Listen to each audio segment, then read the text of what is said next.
I have nothing to say. Dr. Quesada just introduced me very well, so I'm going to go straight ahead and show you what we did this summer. First of all, the problem that we have. We found some correlations between the asthma cases that we have found in South Florida and the weather conditions of our local atmosphere. So if we have the problem, we can solve it with in two ways. The first one is by doing some kind of atmospheric measurements of the conditions here, and the second one would be like modeling the local atmosphere so we can get the results back in less time. But to do that, we have the NCAR, which is the National Center of Atmospheric Research. That center has developed software which is called WRF or WRF, as we call it. It's the Weather Research and Forecasting Model. It's a new generation mesoscale numerical weather prediction. When we're talking about mesoscale, we're talking about from scales from 1 kilometer to 10 kilometers resolution in our modeling. Let's talk about right now how WRF or WRF works. Basically, we have sort of data input that we give to the program. That means all the parameters that we want to run, the steps that we want to run in that modeling, and the size of the grid that we're going to use. All that information is going to this WPH, which is the part of the pre-processing system of the software that is going to generate an input data to give it to the main numerical processing part of the program. It's going to process the information and give us back an output file. This output file, we're going to process it using visualization tools so we can see actual images of the atmospheric cities instead of seeing a bunch of numbers that would tell too much. What's the hypothesis that we have for this? If we implement a high-performance environment, a high-performance computer to do this sort of calculations, that would allow us to have those results back in way much less time. And if we do it this fast, we can get more realistic data into our inputs so we can predict better the atmosphere that we have here in South Florida. Now, to use this, we have to use a computer. So basically, what's a computer? It's just a machine that is programmed to follow a sequential logic operations. Knowing this is basically it's a sequential computer, as we know. But there's a kind of computer that is called parallel computing, and it's based on the principle that all problems can be solved into small problems, and then we can share those problems into several computers and have those results back in less time. But of course, we have a law that tells us that we cannot split all these small problems into whatever number of problems that we want. We have to be very careful when we select the number of problems and the number of parts that we're going to split our problems, because that is the slowest part of the program would be the program that is running on a serial sequence. So we can split into 20 computers, but then still that serial part is going to affect our speed. And in this graph, you can see like the green line represents the 25% of the program parallelized, so the maximum speed up that you're going to get is 20. Even though if you increment the number of CPUs to a couple of thousand processors.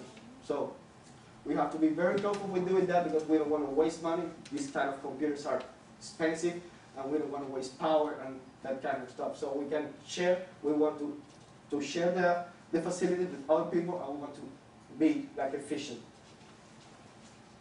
To build all these programs, we need a compiler. But what's a compiler? A compiler is just a program or a set of programs that translate all the source code or the code that the programmers write into machine codes, which is only zeros and ones. But that's going to be a critical part in the building, in the part of building our software for the cluster. If we want to build a high-performance cluster, we have to take into account the number of machines that we're going to use, the number of users that are going to use our computational power, and of course the software that we're going to use in there. Here's the picture of actual NCAR's high-performance computer. It's called Bluefire, and it's an IBM type of Power 6 cluster. Actually, Dr. Quesada has access to that cluster right now, and he's his modelings right now are running in there. Let's talk about what we have right now. Our current infrastructure is very modest. It's 2-node Dell PowerEdge computers, only 4 processors each one, only 4 gigs of RAM. So it's small, but still running, and it's able to do something. What we choose to implement in this cluster? First of all, we need Linux operating system. It's called CentOS, which stands for Community Enterprise Operating System. We chose that because it's very well known that it runs very good, it's very stable, and it's the one that are using at NCARS. So we're trying to mimic what they have at NCARS because they developed the software, so we want our software to run okay. Then we need some tools to manage the cluster. So we need some tools to tell us what tasks are running on the cluster and how to add some more computers to the cluster because we want this to be really big if we want to make some real calculations on it. Then the compilers. As I told you, this is a critical part because these are the ones who are going to build our real software. We have right now in the cluster G-Fortran, which is a Fortran compiler. Fortran is a computer language designed to numerical modeling. It was created a lot of years ago, but it's still running and it's been developing, so it's still powerful. Then we have the Intel compilers, which are a set of compilers made by Intel, which is a processor manufacturer. So it's way oriented towards Intel processors, and they have an academic version for those compilers, so we can use it freely. And the last one is the Portland compilers, which are actually the best right now that are in the market, but we're still waiting until we can get the licenses so we can start operating with them. In order to split all these tasks into the cluster, we need a library, which is called Message Passing Library, which handles all that kind of data that goes to a computer, running there, and then goes back to the center node and reassembled to give us the output file. Those libraries are OpenMP and OpenMP-CH2, which is a high-performance library to do this kind of tasks. And at the end, of course, the software that we're going to run in there, which is NCAR, WRF, and WPS. Now, basically what we did after we built the whole cluster, we have it running, and we built the software. We first of all build a sequential code, or build a sequential program that run an ideal case, so we can test that the program was actually working. After that, we run a parallel run with only using 4 processors of the main node, and at the end, we run our full processing power, which is only 4 CPUs. Here are the results on this table. I think it's better to know that using the 4 CPUs, we didn't gain too much in speed, but when getting the 8 processors, we'll get a good speed, almost 2 times the improvement. Always to remember that we can split them into a lot of CPUs, but not too much because we have to take this under control so we don't waste money for it. Here are some of the pictures that we got from this run. It's like a series. At the end of the presentation, I'm going to show you actually this like in live movement, so you can see how it really works on the cluster. In this case, it's just a simulation of how the wind speed is affected by the Rocky Mountains. In the center of these pictures, there's the Rocky Mountains, so it's simulation that shows you how the wind goes into the mountains and goes up. That's why we see these red spots, which is the spin velocity is going high. But the conclusions, first of all, we could set up the high performance cluster, or at least how we call it high performance cluster with only 8 CPUs. We get it almost 50% of improvement on our runtime by using the 8 CPUs on the cluster. Now we're going to run real simulations, so we're in conditions so we can run real cases simulations. what we expect to do in the future. First of all, we want to enhance our infrastructure because it's too slow for now, because it's only 8 CPUs. We're going to get up to 56 CPUs. For that, we're going to waiting our new master node, which is an AMD server which has 48 CPUs, and it's going to be named Euler.edu, the name of Euler, the great mathematician. After that, we're going to get an external IP so the world can see our cluster. And that's the technical part. For the scientific part of our future plans, we want to include the chemistry of the atmospheric modeling. With that done, we can continue our collaboration with NCAR, and we can share so they can use our computing capabilities, because right now we're using their capabilities. And after that, we want to expand the scope of our projects related with the high performance cluster. I want to acknowledge, first of all, the atmospheric division of the NCAR, which supports us in some software infrastructure and how to set up the cluster. Of course, the IT department, because they gave us what we have right now. Ms. Pia Marshby for always supporting me, and Dr. Quesada for giving me the opportunity to work in this project. Here are some interesting links that can show you how high-performance computing can be used, applied into science. And thank you for your.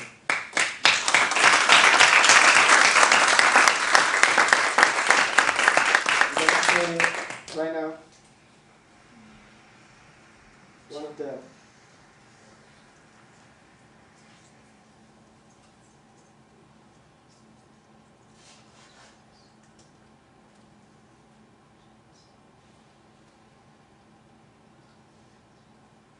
This is the actual cluster right now running. So what you're seeing is just how it's working live.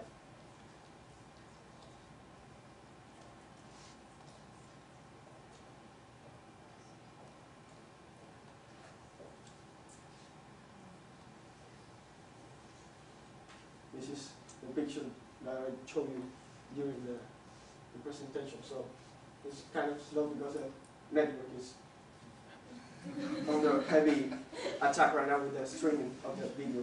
So if you have any questions right now, we can do it.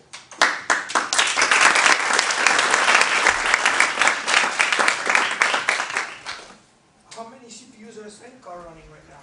NCAR, the total count they have, you're talking because NCAR does have a cluster and they have some independent computer. On the main CAN Bluefire, I don't know exactly because I don't have access to that computing power. But usually they don't tell you what's the total count because they want to have it on their console, so they just give you some kind of power allocation so you can run some kind of time on their cluster, and the number of CPUs are restricted for you. But we can go to the main page and maybe they show you what's their total power on their cluster. On their Bluefire, because they have some independent computers that are set up as workstations so you can run all the time that you can run there, but it's not part of the Bluefire environment because there are different architectures on the Bluefire, because Bluefire is a power architecture, IBM power architecture, and the independent nodes can be run in any architecture that you want.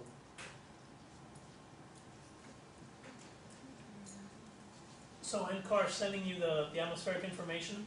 Yeah, actually, NCAR posts some, to run real cases, NCAR provides you the information of all the world information of atmospheric information so you can run your real cases.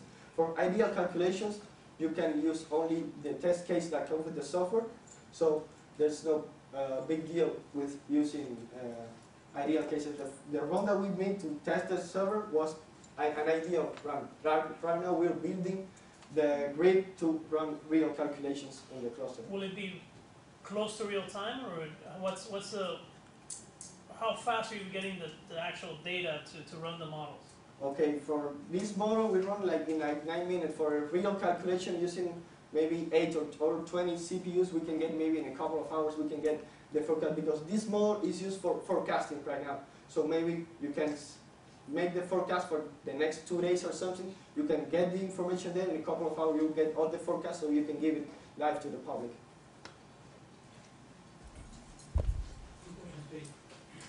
You see, what would be some security issues about this here on campus? What do you mean by security issues? Exactly. For example, how the cluster works. The cluster has a main node which has 2 network cards. One is going to be shared to the public, so they can get in or log into the cluster to send their running, their calculations. This, of course, this cluster has SSH encrypted, and it's going to be under the firewall of the university, so it's going to be like completely secure as our servers are. So it has all the power and the security that a Linux operating system can offer you, which for now it's the best that we can find. But for the network, for the internal running, it has no password, but it has an hardware independent infrastructure. So you have all your nodes connected directly to the main node through a switch. So there's no way people can get into those computation nodes, because they are out of the source of out of their wired capability. So they cannot get it. They need a cable to connect it to the computer, so they can get into those computer nodes. But the main node is completely secure. Of course, any security is the best.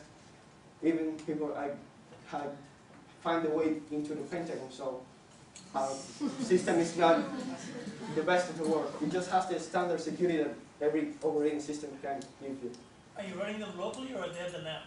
No, they are here. They're here? They are here in the closet. You're not supposed to say that.